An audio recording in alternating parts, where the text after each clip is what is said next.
ಇವತ್ತೇನು ಮಾಡೋಣ ಅಂತ ಹೇಳಿದ್ರೆ ಚಾಟ್ GPT ಜೊತೆ ಸ್ವಲ್ಪ ಮಾತುಕತೆ ಮಾಡೋಣ. ಅದು ಯಾವ ಟಾಪಿಕ್ ಬಗ್ಗೆ ಅಂತ ಹೇಳಿದ್ರೆ ಡಿವೋರ್ಸ್ ಬಗ್ಗೆ ಮಾತಾಡೋಣ. ಡಿವೋರ್ಸ್ ಅಂದರೆ ಏನು?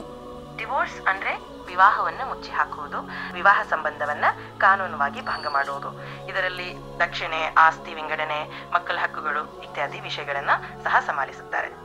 ಓಕೆ, ಮತ್ತೀಗ ಈಗ ಸಪೋಸ್ ಮ್ಯಾಮ್ ಡಿವೋರ್ಸ್ಗೆ ಅರ್ಜಿ ಹಾಕಲು ಬೇಕಾದ ನಿಯಮಗಳ ಮತ್ತು ಅರ್ಹತೆ ಯಾವುದಾದ್ರೂ ಇದಾವೇನ್ರಿ? ಭಾರತದಲ್ಲಿ ಡಿವೋರ್ಸ್ ಅರ್ಜಿ ಸಲ್ಲಿಸಲು ನಿಮ್ಮ ವಿವಾಹಿತ ಜೀವನವನ್ನು ಕನಿಷ್ಠ 1 ವರ್ಷವಾಗಿರಬೇಕು. ಜೊತೆಗೆ ನೀವು ವಿವಾಹ ಜೀವನದಲ್ಲಿ ಪ್ರಚಂಡ ಸಮಸ್ಯೆಗಳನ್ನು ಅನುಭವಿಸುತ್ತಿರಬೇಕು ಮತ್ತು ಕಾನೂನುವಾಗಿ ವಿಂಗಡಣೆ, ಆಸ್ತಿ ಹಕ್ಕುಗಳು, ಮಕ್ಕಳ ಭರವಸೆ ಇತ್ಯಾದಿ ವಿಷಯಗಳನ್ನು ಸಹ ಪರಿಗಣಿಸಲಾಗುತ್ತದೆ. ಓಕೆ ಓಕೆ ಮೇಡಮ್, ಡಿವೋರ್ಸ್ ಮಾಡಲು ಯಾವ್ಯಾವ ಕಾರಣಗಳು ಇರಬೇಕು? ಅಂದ್ರೆ ಈಗ ನಾನು ನನ್ನ ಹೆಂಡತಿಗೆ ಅಥವಾ ನನ್ನ ಹೆಂಡತಿ ನನಗೆ ಡಿವೋರ್ಸ್ ಮಾಡ್ಬೇಕಂತ ಹೇಳಿದ್ರೆ ಮುಖ್ಯವಾಗಿ ಯಾವ್ಯಾವ ಕಾರಣಗಳು ಇರಬೇಕು? ಅದಕ್ಕೆ ಸಾಮಾನ್ಯವಾಗಿ ನೀವು ಡಿವೋರ್ಸ್ ಕೇಳುತ್ತೀರಾ ಅಥವಾ ನೀವು ಡಿವೋರ್ಸ್ ನೀಡುತ್ತೀರಾ ಎಂಬುದರ ಮೇಲೆ ಅವಲಂಬಿತವಾಗಿರುತ್ತದೆ. ಆದರೆ ಸಾಮಾನ್ಯವಾಗಿ ಅಸಹ್ಯತೆ, ನಿಷ್ಕ್ರಿಯತೆ, ಆತಂಕ ಅಥವಾ ಸಂಬಂಧದಲ್ಲಿ ದೃಢತೆಯ ಕೊರತೆ, ವಿಶ್ವಾಸದ ಕೊರತೆ ಅಥವಾ ಇತರ ವ್ಯಕ್ತಿಗತ ಕಾರಣಗಳು ಮುಖ್ಯ ಕಾರಣಗಳಾಗಬಹುದು. ಈ ಕಾರಣಗಳನ್ನ ಸ್ಪಷ್ಟವಾಗಿ ಹೇಳಬೇಕು. ಓಕೆ, ಸಪೋಸ್ ಈಗ ನನಗೆ ಕೊಡ್ಲಿಕ್ಕೆ ಇಷ್ಟ ಇಲ್ಲ, ಬಟ್ ಅವಳಿಗೆ ಡಿವೋರ್ಸ್ ಮಾಡ್ಲಿಕ್ಕೆ ಇಷ್ಟ ಇರ್ತದೆ. ಸೊ ಇಂಥ ಸಂದರ್ಭದಲ್ಲಿ ಏನು ಮಾಡ್ಬೋದು? ಅಂತಹ ಸಂದರ್ಭದಲ್ಲಿ ನೀವು ಪ್ರಥಮವಾಗಿ ಶಾಂತವಾಗಿ ಮತ್ತು ಪ್ರಾಮಾಣಿಕವಾಗಿ ಮಾತನಾಡಿ ಇಬ್ಬರ ಪ್ರತ್ಯೇಕ ಭಾವನೆಗಳನ್ನ ಮತ್ತು ಕಾರಣಗಳನ್ನು ಅರ್ಥ ಮಾಡಿಕೊಳ್ಳಿ. ನೀವು ಒಪ್ಪಿಗೆ ಇಲ್ಲದಿದ್ದರೆ ಕೌನ್ಸಿಲಿಂಗ್ ಅಥವಾ ಮದುವೆ ಸಲಹೆಗಾರರ ಸಹಾಯವನ್ನು ಪಡೆಯಬಹುದು. ಆದರೆ ಅಂತಿಮ ನಿರ್ಧಾರವನ್ನು ಇಬ್ಬರು ಒಪ್ಪಿಕೊಂಡು ಮಾಡುವುದು ಮುಖ್ಯ. ಮ್ಯಾಮ್, ಈಗ ನಮ್ಮ ಮದುವೆ ಆಗಿರ್ತದೆ, ಸೊ ನಮಗೆ ಮಕ್ಕಳು ಇರ್ತಾವೆ. ಸೊ ಮುಂದೆ ಅವು ಮಕ್ಕಳು ಯಾರ ಪಾಲಾಗ್ತಾವೆ? ಸೊ ಅವರ ತಂದೆ ಕಡೆ ಇರ್ತಾರೋ ಅಥವಾ ತಾಯಿ ಕಡೆ ಇರ್ತಾರೋ, ಮತ್ತು ಅವರ ಹಕ್ಕುಗಳು ಏನೇನು ಇರ್ತಾವೆ?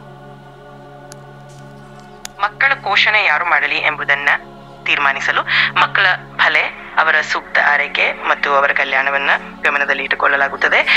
ಸಾಮಾನ್ಯವಾಗಿ ಕಾನೂನು ನಿಯಮಗಳು ಮತ್ತು ನ್ಯಾಯಾಲಯದ ತೀರ್ಪು ಆಧಾರಿತವಾಗಿ ಈ ನಿರ್ಧಾರ ಮಾಡಲಾಗುತ್ತದೆ.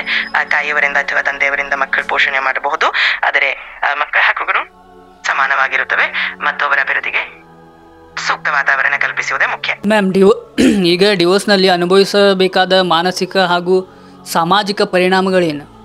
ಡಿವೋರ್ಸ್ನಲ್ಲಿ ಮನಸ್ಸಿಗೆ ಒಂದು ಭಾರಿ ಮಾನಸಿಕ ಪರಿಣಾಮವಾಗಬಹುದು. ಉದಾಸೀನತೆ, ಚಿಂತೆಯು, ಆತ್ಮವಿಮರ್ಶೆ ಅಥವಾ ನಿರಾಶೆ ಎನ್ನುವಿರುವ ಸಾಧ್ಯತೆ ಇದೆ. ಸಮಾಜದಲ್ಲಿ ಕೂಡ ಕೆಲವೊಮ್ಮೆ ಕಲನೋ ಉಂಟಾಗಬಹುದು, ಆದರೆ ಸಮರ್ಥನೆಯನ್ನು ಮತ್ತು ಬೆಂಬಲವನ್ನು ಪಡೆಯಲು ಸಾಧ್ಯ. ಕಾಲಕ್ರಮೇಣ ಸ್ನೇಹಿತರು, ಕುಟುಂಬದ ಬೆಂಬಲದಿಂದ ಮತ್ತು ಬೇಕಾದ ಮನೋವೈದ್ಯರ ಸಹಾಯದಿಂದ ಈ ಪರಿಸ್ಥಿತಿಯನ್ನು ಸುಲಭಗೊಳಿಸಬಹುದು. ಮ್ಯಾಮ್, ಈಗ ನಾನು ಡಿವೋರ್ಸ್ ಮಾಡಿದೆ ಅಂತ ಹೇಳಿದ್ರೆ ಮರು ಮದುವೆಯನ್ನ ಮಾಡ್ಕೋಬಹುದಾ? ಹೌದು, ಡಿವೋರ್ಸ್ ಆದ ನಂತರ ಮರುಮದುವೆ ಮಾಡಿಕೊಳ್ಳಲು ಸಾಧ್ಯ. ಆದರೆ ಮೊದಲು ಮುನ್ನಡೆದ ವಿವಾಹವು ಕಾನೂನುಬದ್ಧವಾಗಿ ಮುಗಿದಿರಬೇಕು ಮತ್ತು ಎಲ್ಲ ಕಾನೂನು ಪ್ರಕ್ರಿಯೆಗಳನ್ನ ಪೂರೈಸಿರಬೇಕು. ಇದರಿಂದ ನಂತರ ಹೊಸವಾದ ಸಂಬಂಧ ಆರಂಭಿಸಲು ಯಾವುದೇ ಅಡ್ಡಿ ಇರುವುದಿಲ್ಲ.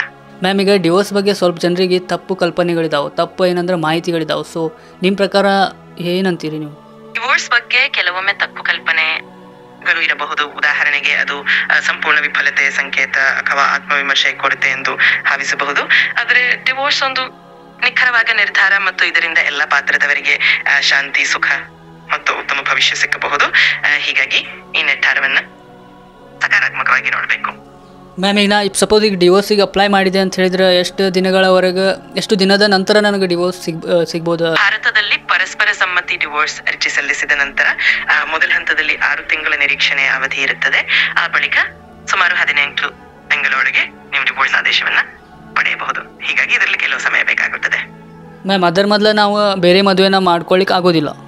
ಹೌದು, ನಿಮ್ಮ ಮೊದಲ ಮದುವೆ ಮುಗಿದ ನಂತರ 18 ತಿಂಗಳ ನಂತರ ಮರು ಮದುವೆ ಮಾಡಿಕೊಳ್ಳುವುದು ಕಾನೂನುವಾಗಿ ಸಾಧ್ಯ. ಈ ಸಮಯದಲ್ಲಿ ಎಲ್ಲ ಕಾನೂನು ಪ್ರಕ್ರಿಯೆಗಳು ಮುಗಿದ ನಂತರ ಮಾತ್ರ ಹೊಸ ಸಂಬಂಧ ಆರಂಭಿಸಬಹುದು. ಹೀಗಾಗಿ ಸ್ವಲ್ಪ ಸಮಯ ತೆಗೆದುಕೊಳ್ಳುವುದು ಒಳಗೊಂಡಿದೆ. Thank you ma'am, thank you so much. ನೀವು ಇವತ್ತು ನನ್ನ ಜೊತೆ ಮಾತಾಡಿದ್ದು ಭಾಳ ಖುಷಿ ಆಯ್ತು. ಮತ್ತೇನಂತ ಹೇಳಿದ್ರೆ ಭಾಳ ನಾಲೆಜಬಲ್ ವಿಚಾರಗಳನ್ನ ನನ್ನೊಟ್ಟಿಗೆ ಹಂಚಿಕೊಂಡ್ರಿ, ಅದು ಡಿವೋರ್ಸ್ ಬಗ್ಗೆ.